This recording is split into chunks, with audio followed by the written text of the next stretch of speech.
dari Ustadz Das'ad tentang prinsip-prinsip apa aja nih Pak Ustadz yang perlu kita ketahui tentang keimanan terhadap takdir yang sedang kita bahas. Silakan Pak Ustadz. Terima kasih.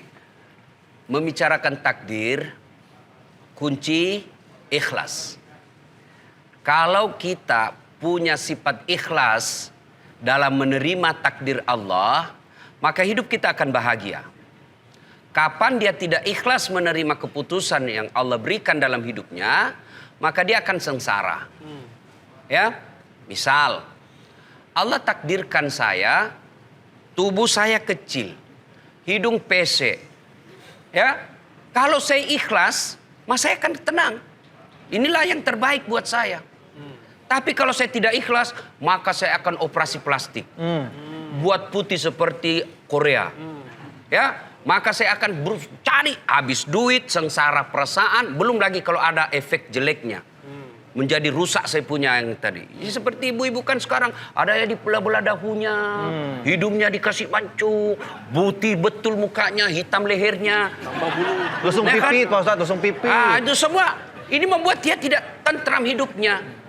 Maka bicara tentang takdir ini tidak boleh dilepaskan dari keikhlasan. Itulah sebabnya Nabi jelaskan, semua perkara umatku ini baik. Kalau dia kaya, bersyukur, baik buat mereka. Kalau dia miskin, lalu bersabar, baik buat mereka. Ibu-ibu tiba-tiba sudah berupaya, anaknya lulus, sama saya. Saya dulu kan cita-cita jadi tentara. Begitu tes fisik, tidak lulus. Kenapa? Ceper. Ya, teman saya lulus, dia jadi sekarang reserse, polisi, pakai baret merah. Saya lulus jadi ustadz, pakai baret putih. Tapi alhamdulillah dengan baret putih yang saya pakai, mulai baret hitam sampai baret merah, saya ceramai semua. Nah, ini ikhlas. Saya lagi daftar kedokteran. Waktu itu saya daftar kedokteran. Saya juara umum di sekolah saya tamat SMA. Jurusan saya fisika 1. Kemudian saya sholat tahajud 40 malam berturut-turut. Saya nasar puasa 7 hari. Ibu bapak saya doakan saya. Dalam sholat Ramadan saya berdoa. Setiap malam Lailatul Qadar. Begitu tes, lihat pengumuman, tidak ada nama saya. Saya protes kepada Allah. Ya Allah, kenapa kau lahirkan saya dalam seperti ini? Apa rugimu kalau jadi Tuhan saya jadi dokter? Saya berdebat dengan Allah dalam doa saya. Ternyata saya tahu hikmahnya karena saya lulus di Sospol. Lulus di Sospol. Pilihan ketiga. Saya tahu kenapa ketika saya pulang kuliah terjadi tabrakan dekat kampus saya. Berceceran darah di jalan. Dia yang tabrakan, saya yang pingsan. Kenapa? Saya turun tolong dia. Saya lihat darah, saya yang pingsan. Ternyata sampai sekarang saya tidak bisa lihat darah. Lihat di video saja, kalau lihat oleh darah berkunang-kunang, rasa saya mau muntah, mau pingsan. Allah seolah-olah ingin berkata kepada saya, Das'ad, bagaimana kamu jadi dokter? Kok tidak bisa lihat darah mas bro? Itu takdir. Akhirnya saya jadi ustadz. Subhanallah, dengan jadi ustadz, saya bisa jadi mengobati orang. Apa yang sembuhkan bukan fisiknya, bukan bisulnya, tapi apa yang saya obati? Perasaannya yang lagi galau, hatinya yang lagi sengsara. Dan saya telepon temanku yang jadi dokter sebelum Ramadan, Lebaran kemarin. Dok, kau pulang Lebaran? Kenapa? Enggak Ustadz. Kenapa? Mahal tiket, 60 juta bisa sampai saya satu keluarga PP. Mana kita pegawai negeri bisa PP tiap tahun 60. Saya bilang, untung saya tidak jadi dokter. Untung saya jadi ustadz. Nggak pernah pusing soal tiket. Kenapa? Bukan saya yang beli. Hebatnya lagi, pergi tidak bawa uang. Pulang, bawa uang. Maka ikhlas menerima takdir. Akan tenang kita. Kalau kita gelisah terus cari cara, nyogok kiri kanan. Akhirnya masuk fakultas kedokteran. Karena dia pilih menyogok.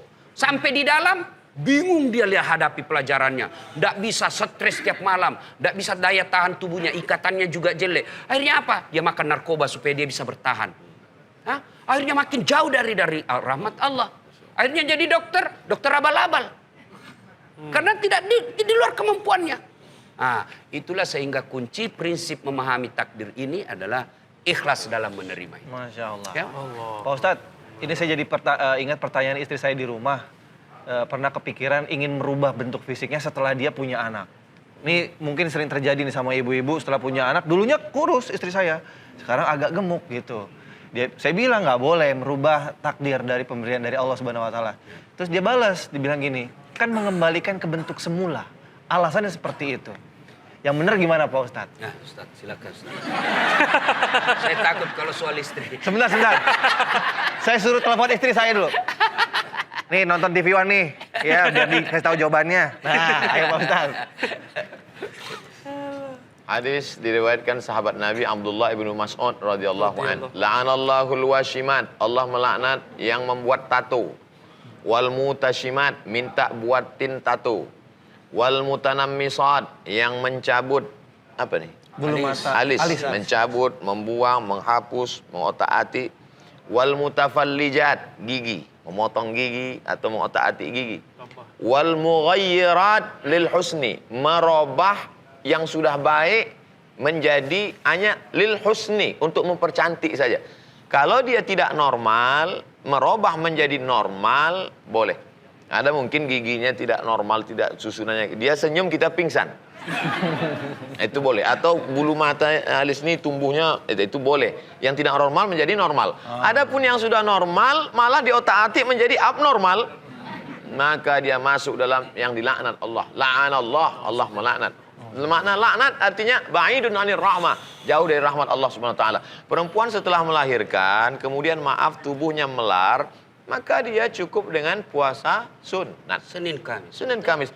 Makanan yang paling banyak, paling enak, paling berkualitas, paling bergizi adalah makanan Ustadz Das'an Latif. Karena setiap dia diundang makanan banyak, tapi tubuh tetap Sama Ustaz, sama. Jadi bicara soal takdir tadi, ada kan yang rubah gigi.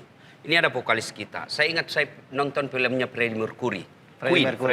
Freddie Mercury. Queen. Karena pernah ditanya sama jurnalis, kenapa kau tidak mengubah, memperbaiki gigimu? Apa jawabannya? Justru gigi ini yang membuat saya lebih bagus suara saya. Nah itu. Iya, katanya Jadi rongganya bisa jadi membuat, kalau ya. dia rubah masuk ke dalam, suaranya jadi cempreng. Iya. Jadi rumusnya adalah ikhlas dan bersangka baik. Sangka baik. Tiba-tiba dapat Ada berita. lagunya nggak tuh Ustaz? Banyak lagunya tapi agak susah. Sebab mulut saya mulut bugis Ustaz. Jadi nggak boleh ya Pak Ustadz ya merubah-merubah. Syukuri apa Adanya. Oh iya. Iya, lagu The Kalau Masuk, saya ya. lagu saya start lain itu. Kalau lagu saya lain ini perlu dipopulerkan. Gimana? Ada istri senang. Istri senang. Istri Pak, satu, catat dua, Pak, tiga, 4 kali. Ada istri senang, gak ada istri senang. Istri 1, 2, 3, 4 senang. La ilaha illallah, la ilaha illallah, la ilaha illallah. Masya Allah. Ini Biasa, ibu tepuk tangan dulu terancam. dong. Ibu-ibu terancam. Mas Rey. Yes. Siap-siap menerima takdir buruk. Saya sudah diizinkan sama istri. Pak. Diizinkan pergi dari rumah. Mas Rey, Iya. ini masalah merubah juga tadi tuh. Mungkin ada tanggapan ini, dunia kita sangat akrab banget nih. Betul. Merubah takdir. Merubah takdir ya. Saya sih nggak berusaha merubah takdir, tapi alhamdulillah setelah mendengar penjelasan Ustadz tadi, saya makin yakin bahwa doa itu dapat merubah takdir. Insya Allah. Selama ini sih kadang masih ada keraguan Ustadz. Ketika doa benernya, doa dikabul nggak nih sama Allah. Tapi alhamdulillah setelah beberapa pengalaman iman dan penjelasan Ustadz itu semakin mendukung, semakin membuat saya yakin bahwa doa ini senjata yang paling kuat. Ya, Nah, itu doa ini termasuk faktor yang paling mendukung gitu setelah mendengar penjelasan dan apa yang kita Tambahan lagi.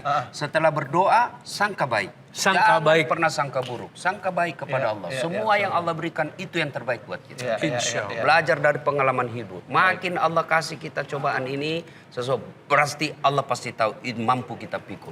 Bersangka baik. Tidak ada bahagia bagi orang yang sangka buruk. Baik, kita tahan dulu cerita-ceritanya. Nanti kita akan kembali ke segmen berikutnya. Berikutnya kita akan persilakan kepada jamaah yang di sini untuk bertanya kepada guru-guru kita dan akan langsung dijawab di sini ya supaya jelas. Jangan kemana-mana, tetap bersama kami di Indahnya Ramadan.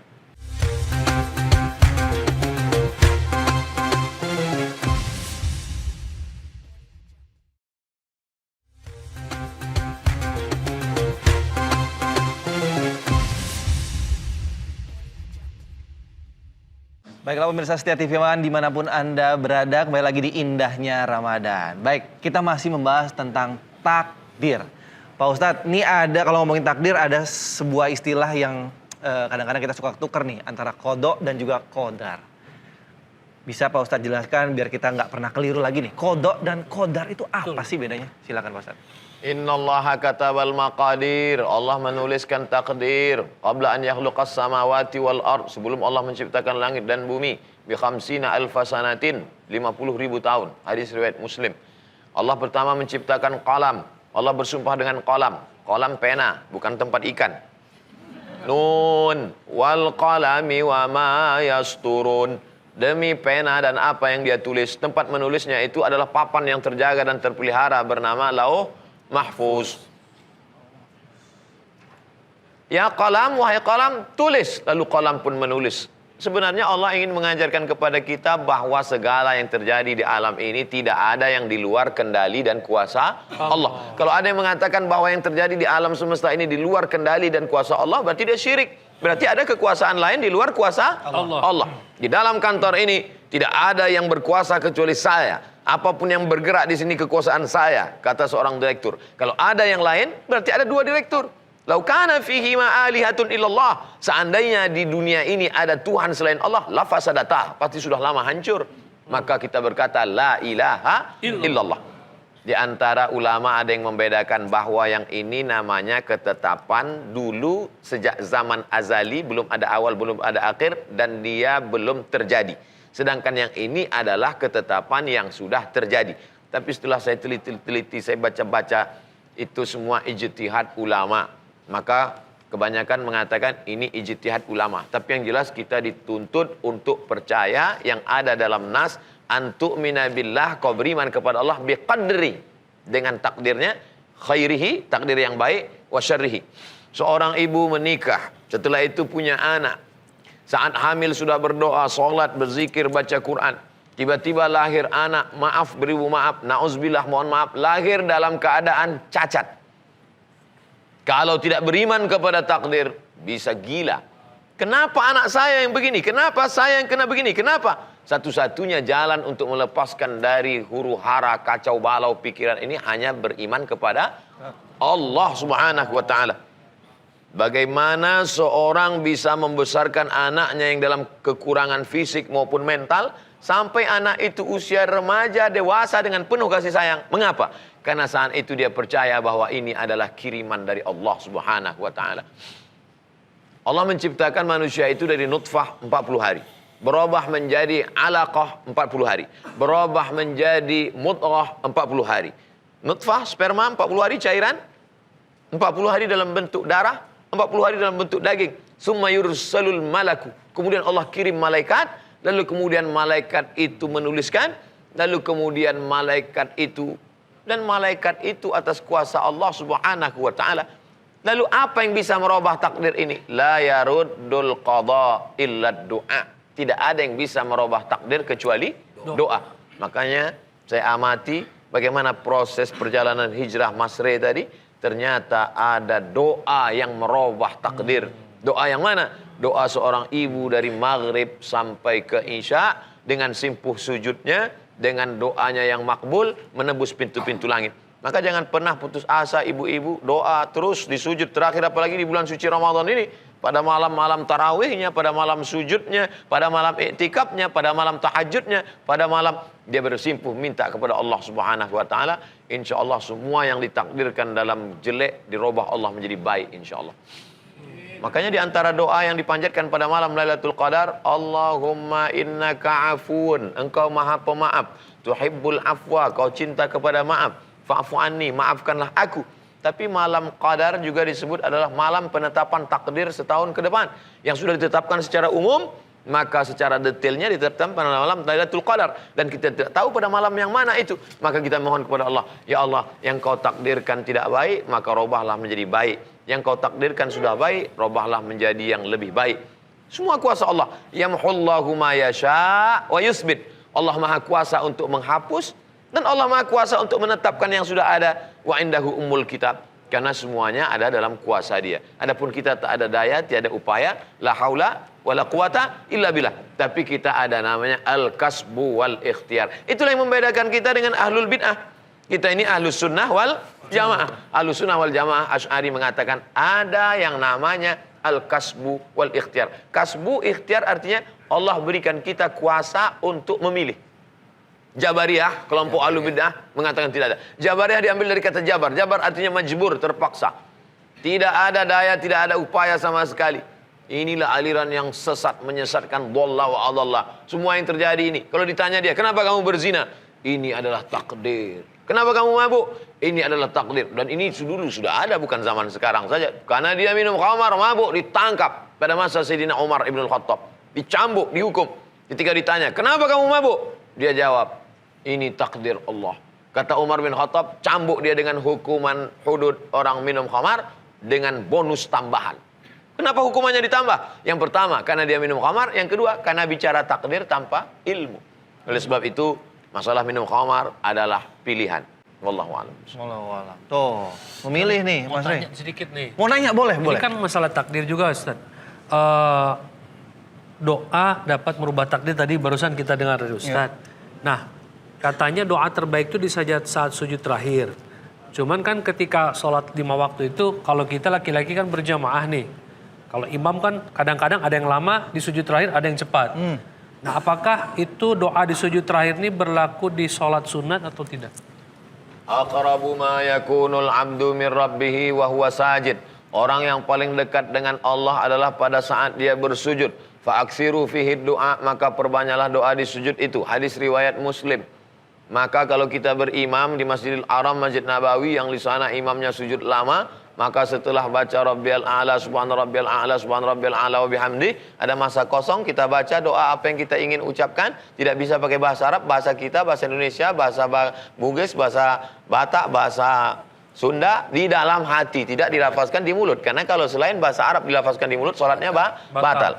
Tapi kalau di tempat kita imamnya tercepat, nah, maka jangan kita terlalu lama, nanti menimbulkan fitnah. Kita khawatir kita berdoa, makmum di sebelah membatalkan sholatnya, disangkanya kita sakratul maut. Nah, jangan sampai menimbulkan fitnah. Tapi yang paling bagus supaya selamat jauh dari riya adalah ketika tengah malam. Rajulun sab'atun yuzillumullah, ada 7 golongan yang mendapatkan naungan Allah pada hari itu, tak ada naungan kecuali naungan Allah. Siapa dia? Rajulun, seseorang, zakarallah, yang mengingat Allah khalian, pada saat sunyi sepi, tak ada orang melihat. Di tengah malam bulan suci Ramadan, di rumahnya, di kamarnya sendirian, semua sedang tidur sendirian bersujud, menetes air matanya. Itulah yang paling afdol. Tapi kadang orang ketika sholat sendiri sujudnya cepat, seperti stempel pos.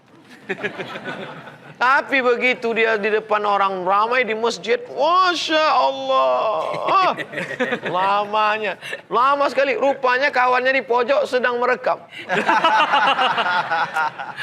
Bikin konten. Beleng-beleng. Gitu Mas Rey. Mengenai kodar-kodar, mungkin dari Ustadz Dasat ada yang mau ditambahkan? Ya, apa hikmah sebenarnya sehingga kita perlu membicarakan soal takdir? Salah satu hikmahnya, kita ingin bahwa takdir itu di luar tanggung jawab kita. Allah tidak akan menuntut seseorang nanti, Dasat, kenapa kau lahir dalam keadaan Bugis? Enggak, Allah tidak tuntut. Kenapa? Saya terima beres. Ustadz Abdul Somad, kenapa kau dilahirkan dalam keadaan Melayu? Tidak ditanya. Tapi, Dasat, kenapa kau pembohong? Itu pilihan. Kau boleh menjadi pilihanmu pembohong atau jujur. Kamu juga tukang tipu atau yang baik. Itu pilihan. Tapi kalau kita warna hitam kulit, putih, itu takdir. Tidak bisa dituntut. Karena kalau memahami takdir tanpa iman, bisa kita salah. Bahkan menjadikan nasib buruk kita, keburukan kita itu dijadikan Allah sebagai kambing hitam. Nah, itulah sehingga penting kita memahami dengan takdir ini. Sehingga ada yang disebut takdir baik, takdir buruk. Takdir baik saya jadi ustadz. Takdir buruk saya, mungkin nanti yang agak buruk-buruk itu, yang orang misalnya istri saya takdir buruknya, oh dia dapat saya misalnya berpoligami. Saya bilang sama istri saya, kau bersuamikan saya, itu takdir baikmu. Kalau tiba-tiba kau dapat besok saya berpoligami, itu takdir buruk. Dan kau harus percaya dua-duanya. Iya. Saya catat dulu Pak Ustadz, tadi udah ngomong poligami 2 kali ya Pak? Ya. Baik, pemirsa, nanti kita akan mendengarkan penjelasan dari Ustadz Dasat mengenai prinsip-prinsip apa saja yang perlu kita ketahui berhubungan dengan tentang keimanan terhadap takdir. Jangan kemana-mana, tetap bersama kami di Indahnya Ramadan.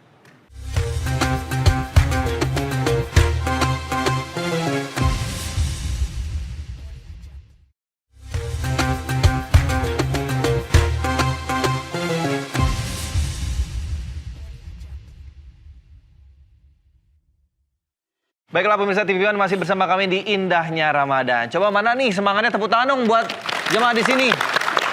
Harus semangat ya, sahur-sahur ngantuk-ngantuk harus semangat biar berkah puasanya. Baik, sekarang kita akan berikan kesempatan untuk jamaah, untuk Anda semua yang ada di sini bertanya kepada Pak Ustadz. Monggo silakan, buat ibu-ibu dulu, ladies first. Iya, ibu-ibu silakan. Assalamualaikum warahmatullahi wabarakatuh. Waalaikumsalam. Nama saya Halimah Lubis dari Majlis Taklim El Pawas Jakarta. Ingin menanyakan bagaimana menyikapi takdir dengan ikhlas. Saya akan tanyakan ke Ustadz Sa'ad At-Tatib. Terima kasih. Wassalamualaikum warahmatullahi wabarakatuh. Baik, kita simpan dulu ya pertanyaannya. Pertanyaannya bagaimana caranya menerima takdir dengan ikhlas. Tadi disebutkan juga ya, tapi ternyata emang nggak gampang untuk bisa ikhlas. Ilmu yang paling susah dikuasai adalah ilmu ikhlas katanya. Kita simpan dulu pertanyaannya. Silakan untuk bapak-bapak yang mau bertanya. Monggo, yang mana? Ya. Warahmatullahi wabarakatuh. Waalaikumsalam. Nama saya Ahmad Mahrudin dari Masjid Al-Muhajirin, Depok 2. Pak Ustadz, saya mau bertanya tentang ini tabir Ramadan. Apabila kita sudah melaksanakan sahur, terus ketiduran, tidak meniat puasa. Ketika kita bangun, sudah jam 6. Apakah kita niat Ramadan, niat puasa? Apa gimana itu? Mohon penjelasannya, terima kasih. Oke, siap. Terima kasih. Teknis nih ya pertanyaan kedua.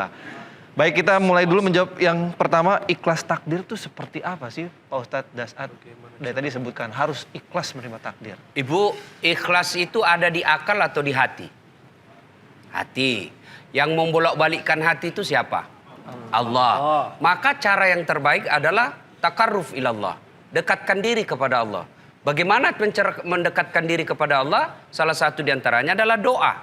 Ramadan ini salah satu namanya adalah bulan dikabulkannya doa-doa manusia. Maka untuk melatih keikhlasan itu, urusan hati, ibu harus banyak berdoa. Dan doa itu tidak harus bahasa Arab. Doa itu bahasa gaulnya curhat. Ibu nih apa penyakitnya? Misalnya ketahuan suaminya kawin lagi nih. Ya misal. Ini ibu sensitif betul kalau kita cerita poligami. Ya itu kan takdir. Ya, Bu, tidak ada orang yang senang suaminya kawin lagi. Iya. Tapi Allah kasih ibu takdir itu. Allah tahu berarti ibu mampu memikulnya. Maka untuk melatih ikhlas itu berdoa. Ya Allah, saya tidak senang takdirmu ini ya Allah. Maka, ya Allah, berikan saya keikhlasan untuk menerima ini.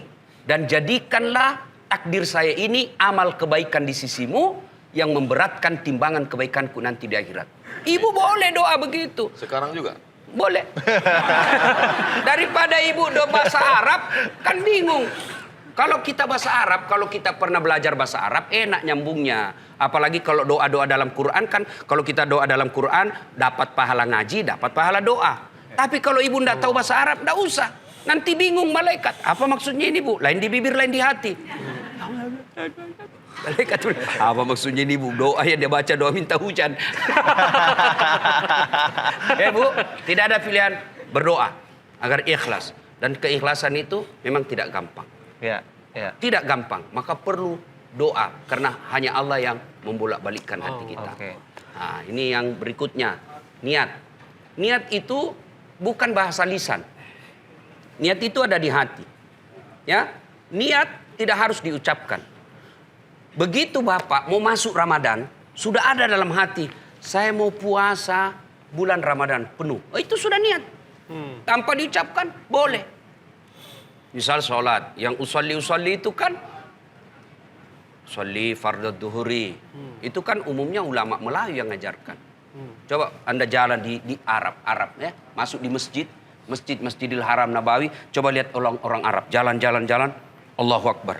Ya kan? So, rasa-rasanya tidak ada space untuk baca niat. Kalau kita kan lama sekali. Lagi loading.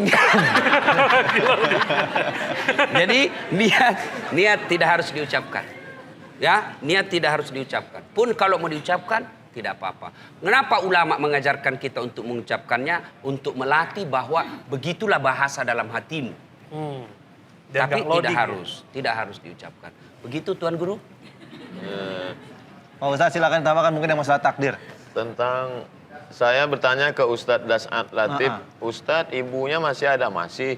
Umur ibu Ustadz berapa? 84 tahun. Masya Allah. Dalam hati saya, kenapa ibu saya meninggal umur 70 tahun? Tetap tidak ada rasa ridho untuk menerima takdir Allah.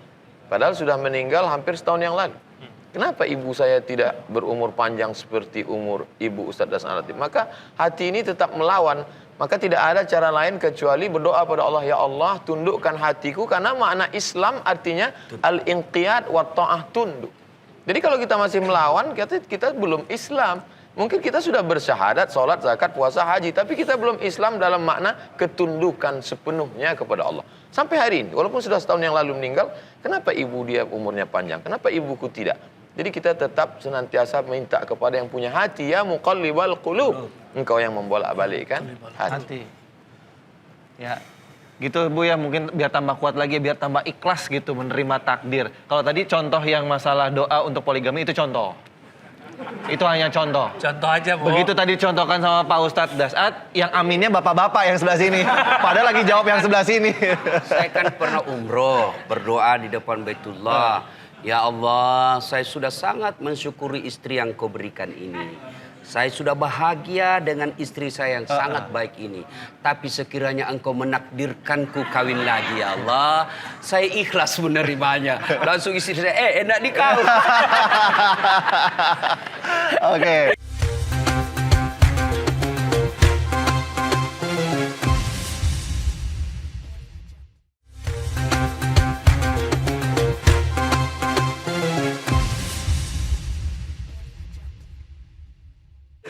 Ada pertanyaan apa nih? Berhubungan dengan ikhlas, takdir mungkin? Ya, itu aja paling selain doa nih. Mungkin ada lagi ya. Karena kita tuh haus ya. Kita haus ilmu nih.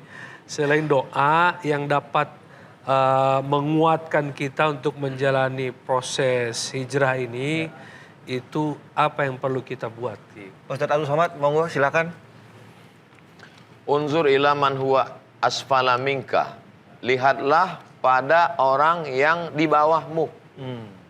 Jadi masih terkait tentang menerima takdir kematian seorang ibu. Maka saya mesti melihat, ternyata teman saya dari sejak lahir tidak pernah melihat wajah ibunya. Aku masih sempat hidup bersama sampai usia 70 tahun, berarti aku tidak bersyukur pada Allah. Maka mesti melihatnya ke bawah. Jadi untuk mensyukuri nikmat Allah, menerima takdir, kita mesti banyak-banyak lihat ke bawah. Tapi kadang manusia ini salah, ketika melihat masalah dunia, dia lihat ke atas. Maka kurang syukurnya. Kalau tidak bersyukur, kita tidak akan pernah menemukan keikhlasan. Karena ikhlas itu artinya, air susu yang keluar dari perut kambing, baina farsin wadamin. Farsin kotoran, damin darah. Mestinya air susu itu warnanya hitam karena pernah nyenggol kotoran. Atau bercampur darah karena dia merah karena kena darah. Tapi bisa keluar putih, murni, bersih. Artinya kita bersihkan hati, jangan pernah ada sedikit pun menolak Allah. Ingat, Allah pernah mengancam dalam hadis qudsi. Man lam yardha biqadai, siapa yang tidak ridha ikhlas menerima takdir ketetapanku. Walam yasbir bibalai, tidak sabar menerima ujianku. Falyatlub rabban siwaya, cari Tuhan selain aku. Makanya tidak ada cara lain kecuali ketundukan, kepatuhan. Wasta'inu, minta tolong kepada Allah. Bisabri, sabri sabar. Tahan tangan, jangan sampai menarik-narik rambut, memukul-mukul pipi. Wassalah, dan banyak-banyak salat. Makanya ketika Sayyidina Abdullah bin Abbas sedang naik kuda, naik unta, pelan. Tiba-tiba dari belakang datang adiknya mengejar, datang jamaah, datang sahabat mengejar dengan kuda yang kencang, memberitahu, wahai Abdullah bin Abbas, saudaramu gugur di medan perang. Dia langsung turun ke bawah, berwuduk dan sholat. Untuk apa? Minta tolong kepada Allah. Bahwa sebenarnya ini yang kuterima ini kecil, tidak ada apa-apanya, karena aku bersandar kepada Engkau yang maha besar. Allahu Akbar. Serahkan semuanya. Inna salati wa nusuki wa mahyaya wa mamati lillahi rabbil alamin. At-tahiyatul mubarakatuh salawatut thayyibatu lillah. Jurus ini tidak hanya berlaku ketika menerima kematian, termasuk juga menerima kabar ketika suami menikah lagi. Yang terakhirnya ya. Senang sekali Itu saya. punchline sekali ya. Senang sekali dapat dukungan. Waduh, luar biasa. Allahu Akbar. Gitu Mas Rey. Emang di rumah belum ikhlas? Hah? Yang di rumah? Saya udah dipersilakan sama istri. Persilakan. Persilakan pergi dari rumah. Nah, tambahan dikit lagi. Ramadan ini yang paling kita kejar itu kan ada malam yang lebih mulia dari 1000 bulan. Yaitu Lailatul Qadar. Lailah malam qadar perubahan. Maka pada malam itu berdoalah ya untuk memperbaiki. Pada malam itu semua Allah punya kuasa untuk mengubah. Misal 2021 Dasat Latif wafat. Tapi pada malam itu saya berdoa, ya Allah panjangkan umurku supaya saya bisa menghajikan orang lebih banyak. Ya Allah panjangkan umurku agar saya bisa membahagiakan orang tua saya. Allah kabulkan doa saya. Ini baik, ini Dasat. Dia berdoa bukan mau poligami. Dia berdoa supaya orang banyak haji. Dia berdoa supaya dia bisa berbuat baik kepada orang tuanya. Allah punya kuasa. Allah punya kuasa untuk mengubahnya. Maka berdoalah di malam Ramadan ini. Cuma kadangkala setan tahu bahwa malam Ramadan ini akhirnya adalah malam akhir Ramadan itu bonus Allah tambah bonus. Maka setan berupaya. Disibukkanlah ibu dengan apa? Belanja. Disibukkanlah persiapan baju, disibukkanlah persiapan pulang kampung. Itu setan, karena setan ini tahu bahwa ini Dasat. Kalau dia memanfaatkan 10 malam terakhir, makin dekat dengan Allah. Bagaimana caranya supaya dia tidak dekat dengan Allah? Disibukkanlah dengan apa? Tidur, disibukkanlah dengan semua yang bisa membuat kita. Maka tidak ada pilihan lain. Ramadan ini kita harus lebih banyak berdoa kepada Allah. Mudah-mudahan yang takdir buruk ke depan Allah menjadi takdir baik. Amin. Yang sudah baik bisa lebih baik lagi. Insyaallah. Baik, terima kasih buat Ustadz Abdul Somad, terima kasih untuk Ustadz Dasat untuk ilmunya dan juga informasinya pada hari ini. Mudah-mudahan berguna dan bermanfaat untuk kita semua. Jangan hanya masuk kuping, jangan lupa diamalkan juga. Ya, terima kasih Mas Rey, sukses selalu karirnya. Amin, amin. Salam untuk keluarga, hati-hati di jalan pulang. Dan untuk menutup perjumpaan kita pada pagi hari ini, seperti biasa kita akan mendengarkan doa dari Ustadz Abdul Somad. Pak Ustadz, silakan. A'udzubillahi minasyaitonirrajim. Bismillahirrahmanirrahim. Alhamdulillahirabbil alamin wassalatu wassalamu ala asyrafil anbiya wal mursalin sayyidina wa maulana Muhammadin wa ala alihi wa sahbihi ajma'in. Allahumma ja'alna radina liqada'ik. Jadikan kami orang-orang yang ridha, tulus, ikhlas, bersih hati menerima segala ketetapan-Mu ya Allah. Jadikan kami orang-orang yang senantiasa berhusnuzan kepadamu sebagaimana kau sabdakan dalam hadis qudsi, ana inda dhanni 'abdi bi, aku menurut prasangka hambaku kepadaku. Ya Allah, kalau kau takdirkan dalam tulisan Lauhil Mahfuz kami menjadi baik, jadikan ketetapan untuk diri kami ya Allah. Amin. Kalau dalam tulisan itu ada sesuatu yang tidak baik bagi kami, maka robahlah menjadi sesuatu yang baik ya Allah. Hasbunallah wa ni'mal wakil, ni'mal maula wa ni'man nasir. Engkaulah sebaik-baik penolong, la haula wala quwata illa billah, tiada daya, tiada upaya hanya kecuali Engkau tempat kami berserah diri. Rabbana 'alaika tawakkalna, kepada Engkau kami bertawakal, wa ilaika anabna, kepada Engkau kami kembali, wa ilaika masir, kepada Engkau kami semua akan menghadap. Maka jadikan kami orang-orang yang menghadap-Mu dalam keadaan Kau ridai ya Allah. Rabbana atina fid dunya hasanah wa fil akhirati hasanah wa qina adzabannar. Wa sallallahu ala sayyidina wa maulana wa syafi'ina wa dzukhrina Muhammad wa ala alihi wa sahbihi wasallam walhamdulillahi rabbil alamin.